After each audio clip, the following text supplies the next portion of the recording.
Assalamualaikum warahmatullahi wabarakatuh. Selamat siang teman-teman. Alhamdulillah kita ketemu lagi di mata kuliah Sistem Lingkungan Industri.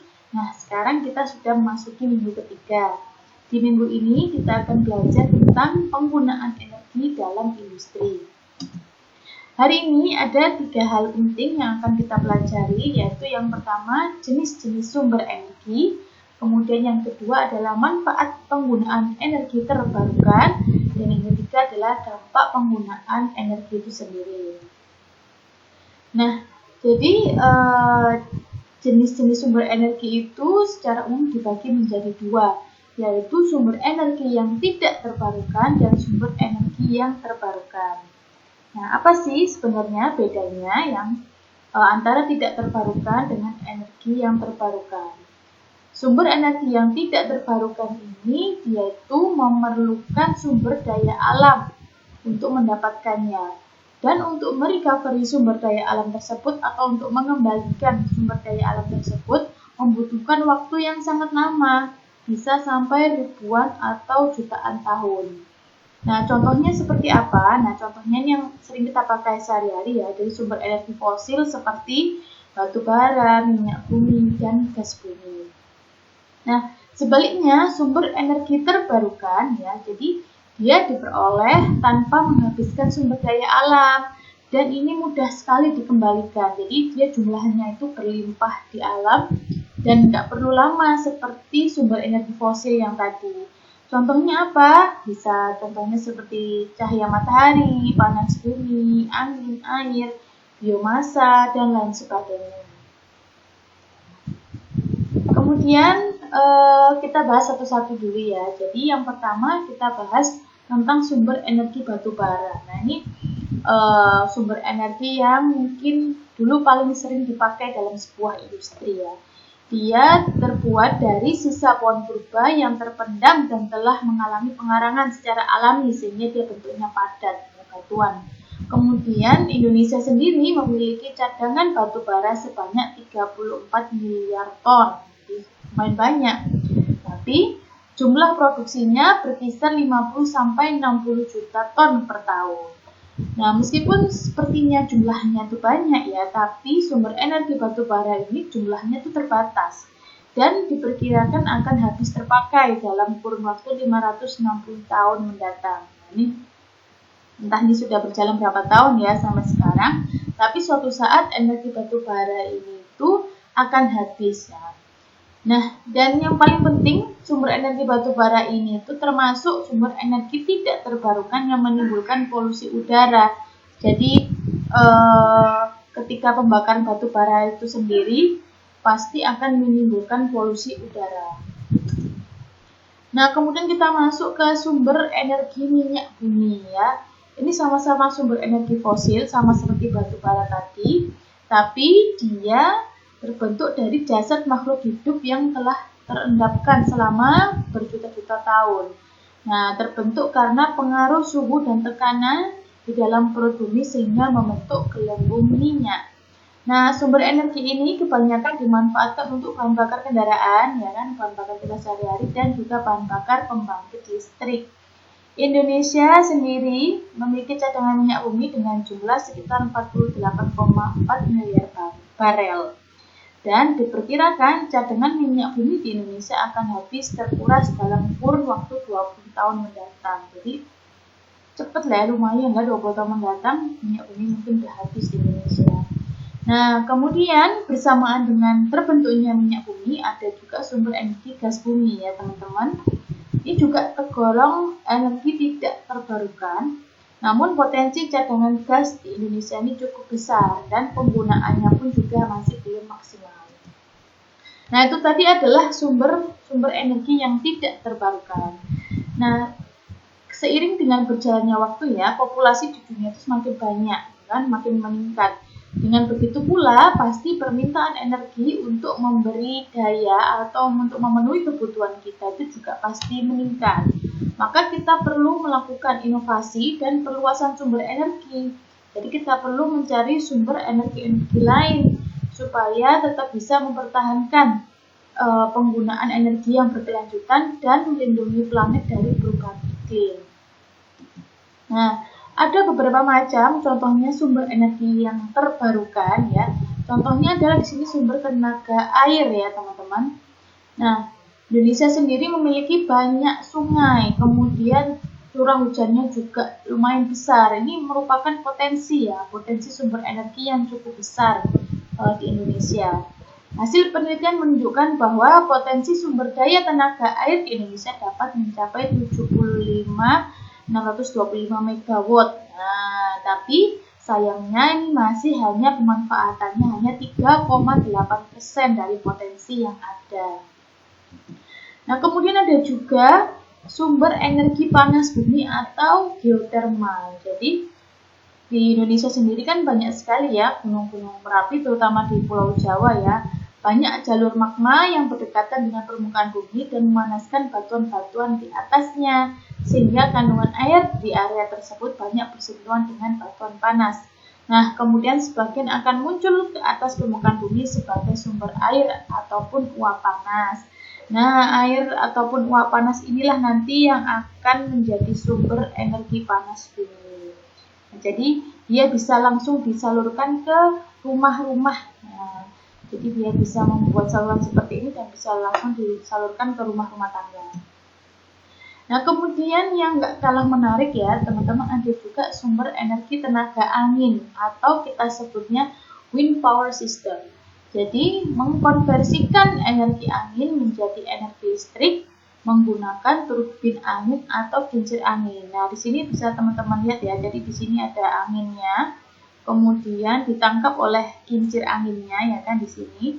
Kemudian biasanya itu dia disimpan di dalam baterai dulu, ya kan. Kemudian baru disalurkan listriknya, nanti disalurkan ke rumah-rumah gitu. Nah, ini juga salah satu sistem alternatif yang sangat berkembang pesat ya, dan cocok sekali digunakan untuk masyarakat yang tinggal di pulau-pulau kecil yang memiliki angin tiupan yang cukup kencang dan stabil. Nah, ini mungkin agak kepotong ya gambarnya. Ini salah satu contoh pembangkit listrik tenaga angin di desa Maubakul, Nusa Tenggara Timur ya teman-teman di sini.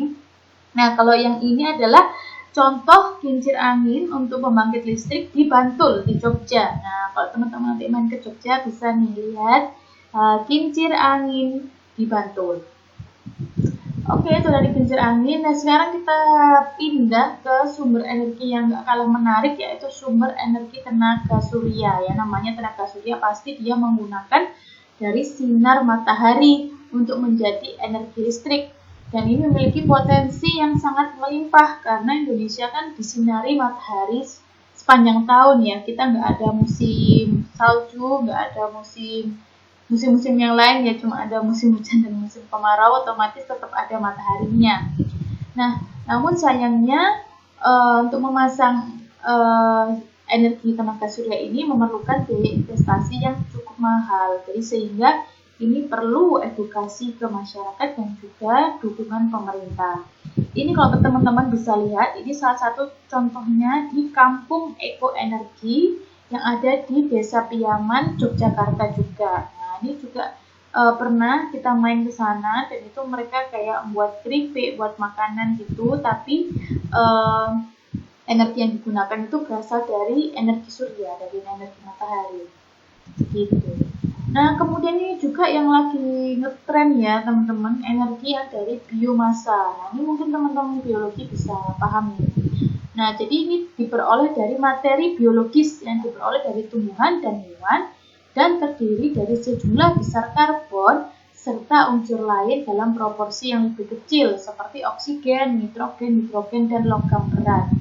Jadi, sumber utama biomasa adalah kayu, bahan bakar alkohol, dan limbah padat. Jadi ini kalau di gambar ini ya, seperti hasil dari pembuangan manusia, ya kan, kemudian dari sampah rumah tangga, kemudian dari hasil pembuangan hewan, kemudian juga bisa mungkin dari limbah industri, ya kan, kemudian juga bisa dari limbah hutan, ya kan, dari hasil penemukan kayu yang tidak dipakai. Kemudian bisa juga dari limbah atau hasil dari pertanian. Nah, ini sumber energi yang sangat potensial dan berlimpah jumlahnya di alam karena dia kan sebenarnya waste ya atau limbah yang dianggap masih belum terlalu bermanfaat, padahal dia bisa diolah lagi menjadi sumber energi biomassa. Namun sayangnya di sini yang menjadi tantangan adalah proses pembakarannya tetap menghasilkan polusi. Nah, nanti perlu ada alat khusus untuk menyaring hasil dari pembakaran biomassa ini supaya debunya atau asapnya itu ketika dikeluarkan atau dirilis ke udara itu tidak berbahaya bagi manusia dan lingkungan. Nah, ini contohnya nanti limbah-limbah tersebut kemudian dicetak menjadi pelet-pelet seperti ini ya teman-teman. Ini kan pelet-pelet seperti ini. Nah, nanti inilah yang akan digunakan sebagai sumber energi. Nah, kemudian kita udah kenal tadi beberapa jenis energi ya. Ada yang tidak terbarukan dan ada yang terbarukan.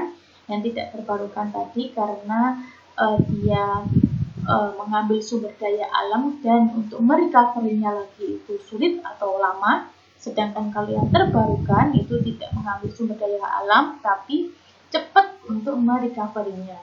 Nah, tiap-tiap jenis energi itu pasti memiliki kekurangan dan kelebihan.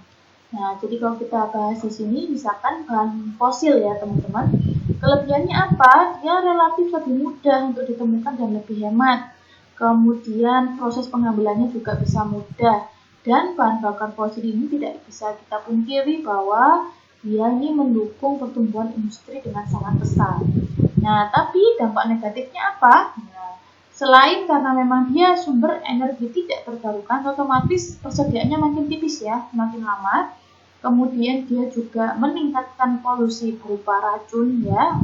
Kalau dibakar kan pasti akan menimbulkan pencemaran terhadap tanah, air, dan udara.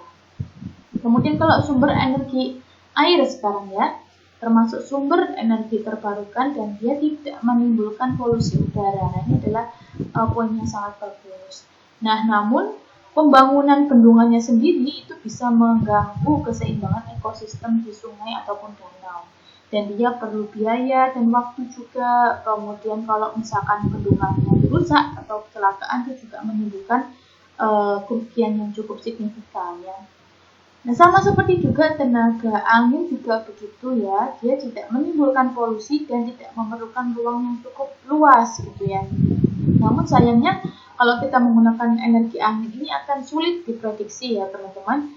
Kemudian juga biaya instalasinya, perawatannya tinggi dan juga perlu turbin yang banyak untuk menghasilkan energi listrik. Kemudian matahari ya, sumber energi dari matahari, biaya perawatannya sebenarnya rendah ya. Kemudian instalasinya juga cukup mudah sebenarnya dan dia sudah pasti mengurangi polusi udara ya karena di sana tidak ada proses pembakaran sama sekali dan tersedia banyak di alam. Tapi biaya investasinya tuh tinggi, jadi biaya investasi sama biaya perawatan beda ya. Kalau biaya investasi itu kita mengeluarkannya di awal untuk memasang alat itu di rumah kita misalkan. Itu biaya investasinya cukup tinggi, tapi ketika biaya merawatnya itu cukup rendah. Nah, ini juga sama seperti energi angin ya, dia bergantung pada cuaca. Kemudian sel fotovoltaik ya, yang untuk panelnya itu, dia itu sebenarnya bisa mencemari lingkungan. Jadi juga harus dipikirkan ketika membuat sel fotovoltaik ini. Kemudian sumber energi matahari ini juga memerlukan banyak ruang. Nah, itu tadi teman-teman untuk materi hari ini. Jadi hari ini kita tadi sudah belajar tentang sumber energi yang terbagi menjadi dua, yaitu sumber energi tidak terbarukan dan sumber energi yang terbarukan. Kemudian dari sumber energi tidak terbarukan ada bahan bakar fosil, ada apa tadi? Minyak bumi, batu bara, dan juga gas bumi. Kemudian dari energi tidak terbarukan ada banyak juga contoh-contohnya seperti energi angin, energi air, energi matahari, biomassa. Nah, tiap-tiap energi ini memiliki kelebihan dan juga kekurangannya. Yang menjadi kekurangan di sini bukan berarti sumber energi ini jelek ya teman-teman, tapi kekurangan ini harus kita cari solusinya supaya energi tersebut tetap bisa dimanfaatkan dengan maksimal. Oke, sekian dulu dari hari ini. Terima kasih sudah mendengarkan. Wassalamualaikum warahmatullahi wabarakatuh.